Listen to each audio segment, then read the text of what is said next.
Hey guys, this is take two. We're looking at Asterix and the Golden Sickle, book two. My problem reviewing these books is they're so good. They're so how do you describe, how do you review something that does what it does perfectly? So in the past, I've kind of like done the joke that, oh, it's perfect, you should go check it out. So this time I want to kind of challenge myself and see if I can try to find specifically what I think works about a perfect book. It's almost exactly the same problem I have with DuckTales. DuckTales is so perfect at doing what it does. Do I even need to review it? But let's try.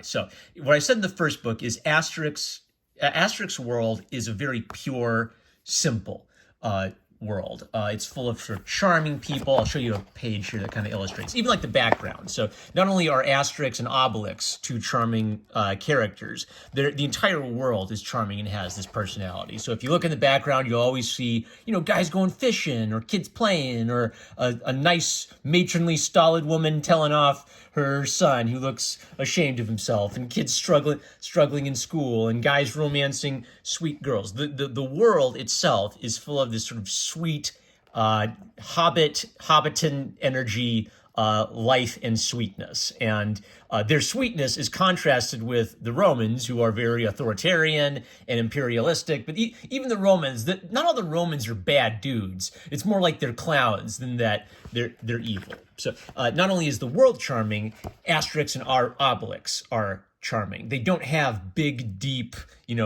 gripping psychological problems. Asterix is just a very brave, yet cunning little warrior. He has the magic potion to make him super strong when he needs it. If he runs out of magic potion, he can rely on his cunning. Obelix fell into the magic potion as a baby, so he's he's got a permanent power buff, which basically means that they're more than strong enough to defeat absolutely any enemy they meet. So how do you get narrative tension with characters who are strong 100% of the time, or strong as long as they have their secret weapon? Well, you can put them into different kinds of situations. There's mystery in this book. The very fact that they are so strong becomes kind of like a recurring gag. They're never bothered by the dangerous situations they find themselves in. So the plot is very simple. The druid Getafix, all the characters have pun names, by the way, so there's clever wordplay. So Getafix needs a golden sickle to attend the council of the druids, and so this gives our heroes their quest,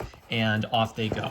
One thing I like about this is different kinds of comedy. So there's cartoon physical comedy of like the guys, picking up the bad guys and swinging them around and bonking their heads together and barreling through Romans like they're bowling pins. That kind of delightful cartoon slapstick.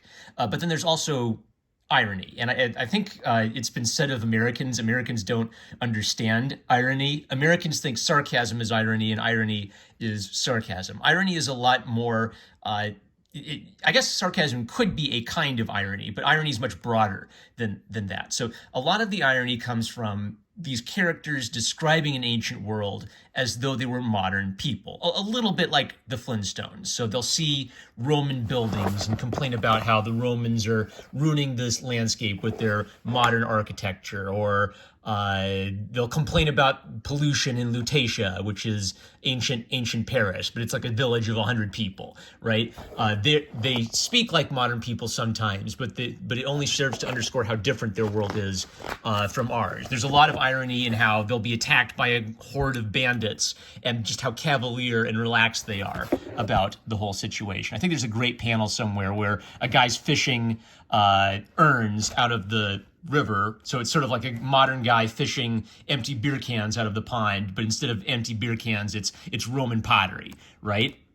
Another neat thing is, okay, so they're very physically strong, so what's their problem? Their problem is a mystery. They're looking for Obelix's cousin, Metallurgix, and he's never seen his cousin once in his life, so they don't know what he looks like. So and as they start asking questions, people get really cagey and off-put by them asking questions about the metal worker. So there's some kind of mystery. There's some dastardly criminal doings going on with the vile Clova Garlics and the vile sneaky Tricks. What is his name?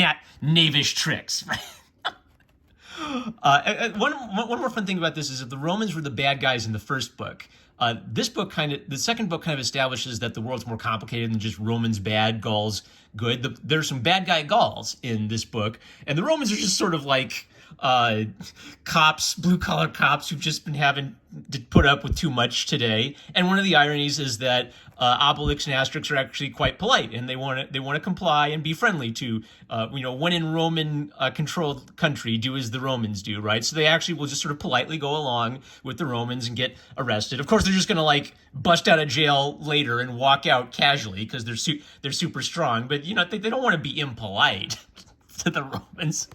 And then one of the neat things is that I won't spoil it, but basically there's some good guy Romans in this book and bad guy Gauls, and they have to uncover a dirty little sneaky criminal smuggling operation that's going on before they can rescue Obelix's cousin. There's a really great page I want to find to illustrate the good cartoon language. It's a great panel. So I think they're charging around town. It's like page 32 or something. I got to show you this because it's just an all-time great panel. Where is it? It was before they got arrested, I think. Where are you? I want to show this off because dang it. Okay, I'm just going to like flip through it until I find it because this is an all-time great panel. I think it's after they get back. The other neat thing is they kind of like repeatedly run into the same bad guys, but they're gradually getting more and more information. Okay, here we go. So they're chasing after a thief. So Asterix is leaning forward because he's, kind of like in pursuit of his prey. Obelix, he's a little tubbier, a little goofier, so he's sort of leaning back and his feet are shuffling really fast, and they're approaching the Romans. Then Obelix barrels right through two of the Romans and sends them flying into the air and keeps running completely unaware that he's done anything. Asterix, who's short, the Roman trips over him and goes flying into the air, spiraling as he knocked Asterix down. So the fact that Asterix is short and little is called attention to, and the humor is, what adds to the humor is that Obelix is such a big, strong, simple fellow. He doesn't even notice. One more little thing about their personalities. I think the main appeal of these two is they're like brothers.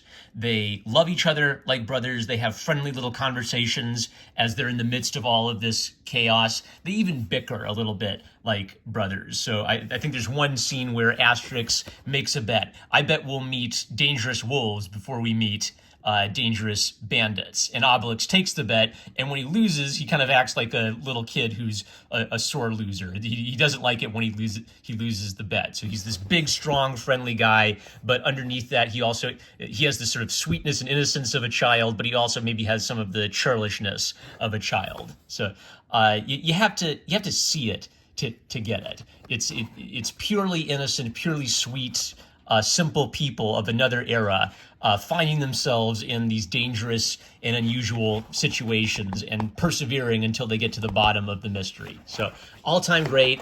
You got to read more Band-Aid Destiny. Don't just argue about manga and Western comics. Mix some other inspirations into it. So there we go. You see how hard that was? It's so hard to describe something that's this pure and this sweet, but you gotta see it to believe it. So check out Asterix the Gaul is the first book. Asterix and the Golden Sickle is the second book. I'll do more reviews if I can find ways to articulate what's making them work. Love you guys. Catch you later.